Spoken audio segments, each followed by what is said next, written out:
आपके अपने लोकप्रिय चैनल नीमच टुडे में आपका स्वागत है। आप जहां नीमच टुडे के अखबार से प्रतिदिन रूबरू होते हैं, वहीं हमारे YouTube चैनल पर भी आप नीमच की खबरों को प्रतिदिन देख सकते हैं और साथ ही नीमच टुडे ऐप पर आपको हर अपडेट और हर ब्रेकिंग खबर मिलती रहती है। इसके साथ ही आपका प्यार इसमें हमें सदैव मिलता रहे। आज नीमच टुडे अपने नीमच जिले वासियों के लिए एक नया प्रोग्राम शुरू करने जा रहा है, नीमच की सियासत। आने वाले समय में विधानसभा चुनाव है और विधानसभा चुनाव को देखते हुए ही हम आपको बताएंगे कि नीमच जिले की तीनों विधानसभा सीटों पर क्या स्थिति बनी हुई है। नीमच, जावद और मनासा यह तीनों विधानसभा सीट है जो अभी वर्तमान में भाजपा के कब्जे में है और पिछले 2 दशक से भाजपा के कब्जे में यह सीट है और 21वीं सदी यूं कहें कि बीजेपी ने अपना कब्जा कर रखा है। लेकिन 90 का दशक कांग्रेस का था। आजादी के बाद 1952 में जब पहली बार चुनाव हुए तो नीमच से पहली बार कांग्रेस जीती और लक्ष्मी नारायण पोलवाल नीमच के विधायक बने। उसके बाद 2 दशक तक नीमच विधानसभा सीट पर कांग्रेस का कब्जा रहा और सीताराम जाजू नीमच के कैसे कद्दावर नेता थे जो सीधे पंडित जवाहरलाल नेहरू से चर्चा करते थे। वो कांग्रेस के बड़े नेताओं से उनकी अच्छी दोस्ती थी। वे नीमच विधानसभा सीट से लगातार 2 बार विधायक रहे और नीमच का जो हड़किया खाल बांध है वो स्वर्गीय सीताराम जाजू की देन है। स्वर्गीय सीताराम जाजू के बारे में कहा जाता है कि वे नीमच के ऐसे विधायक थे कि उनका रुतबा एक अलग पहचान थी।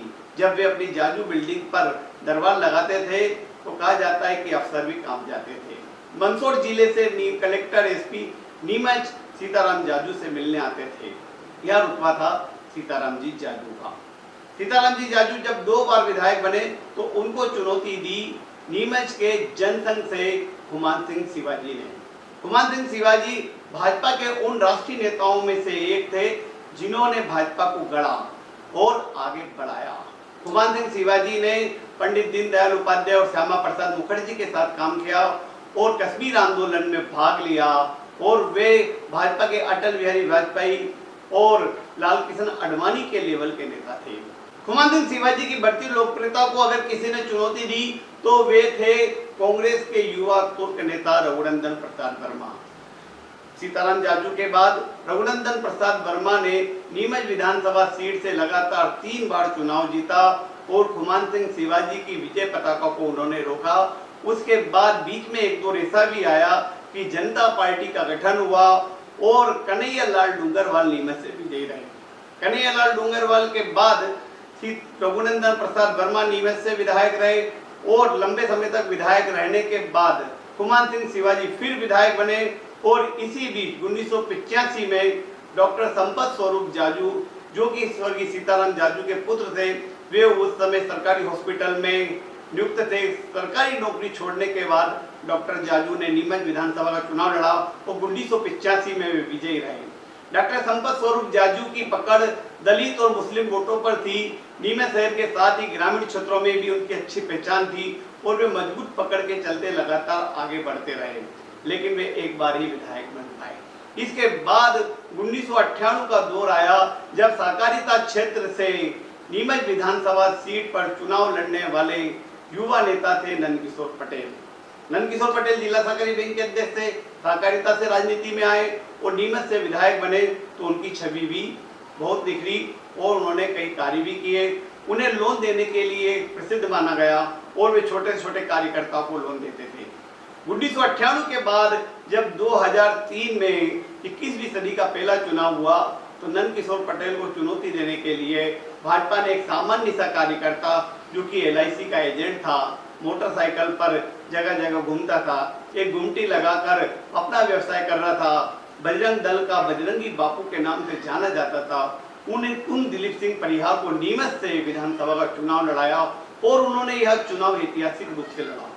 दिलीप बापू के नाम से प्रिय दिलीप सिंह परिहार को नोट भी मिले और वोट भी मिले और नीमच से वे ऐतिहासिक रूप से विजयी रहे और लगातार वे नीमच विधानसभा सीट से 3 चुनाव जीत चुके हैं। बीच में एक चुनाव जरूर दिलीप बापू का टिकट काटकर फिर हुमान सिंह शिवाजी को दिया। उस समय नीमच की स्थिति ऐसी थी कि पहली बार चतुष्कोणीय मुकाबला हुआ, 4 सिंह चुनाव लड़ रहे थे उमराव सिंह कांग्रेस के बागी थे, रघुराज सिंह कांग्रेस से अधिकृत थे, दिलीप सिंह ने चुनाव नहीं लड़ा, उनकी जगह खुमान सिंह शिवाजी चुनाव लड़ रहे थे और भाजपा से बागी होकर ईश्वर सिंह ने चुनाव लड़ा। इस चतुष्कोणीय मुकाबले में खुमान सिंह शिवाजी विजयी रहे और वे नीमच के विधायक बने। उस समय उन्होंने जनता से यह कहा था, घर घर जाकर उन्होंने निवेदन किया था कि मेरा आखिरी चुनाव है, मुझे वोट दीजिए, और वह चुनाव खुमान सिंह शिवाजी का आखिरी चुनाव साबित हुआ। वे अपना कार्यकाल ही पूरा नहीं कर पाए, उससे पहले उनका देहांत हो गया और उसके बाद फिर विधानसभा चुनाव हुए तो दिलीप सिंह परिहार को टिकट मिला और वे लगातार तीसरी बार चुनाव जीते हैं। इसी तरह नीमच की राजनीति में कई नाम आए लेकिन निर्दलीयों का कोई वर्चस्व नहीं रहा। राजू तिवारी मंडी अध्यक्ष बनने के बाद नीमच विधायक बनने का ख्वाब देखा लेकिन वे चुनाव हार गए। ईश्वर पहलवान ने नीमच का विधायक बनने का ख्वाब देखा, बागी रूप से चुनाव लड़े लेकिन वे चुनाव हार गए। उमराव सिंह गुर्जर ने नीमच से बागी उम्मीदवार के रूप में कांग्रेस से बगावत की, चुनाव लड़ा और विधायक बनने का ख्वाब देखा लेकिन वे चुनाव हार गए। तो यह तय है कि नीमच से कांग्रेस या भाजपा के उम्मीदवार जीतते हैं, बगावत करने वालों का कोई ठोर ठिकाना नहीं रहता है, उनकी राजनीति खत्म हो जाती है। तो यह थी नीमच विधानसभा की एक समग्र रिपोर्ट। अगली बार आपसे और दूसरी विधानसभा को लेकर बात करेंगे। कैसा लगा आपका हमारा यह नीमच का खास कार्यक्रम नीमच की सियासत? इस संबंध में आप हमें फीडबैक हमारे मोबाइल नंबर और हमारे फेसबुक आईडी और हमारे व्हाट्सएप कॉलिंग पर आप दे सकते हैं। तो अगली बार फिर मुलाकात होगी एक अच्छे कार्यक्रम के साथ। तब तक के लिए नमस्कार।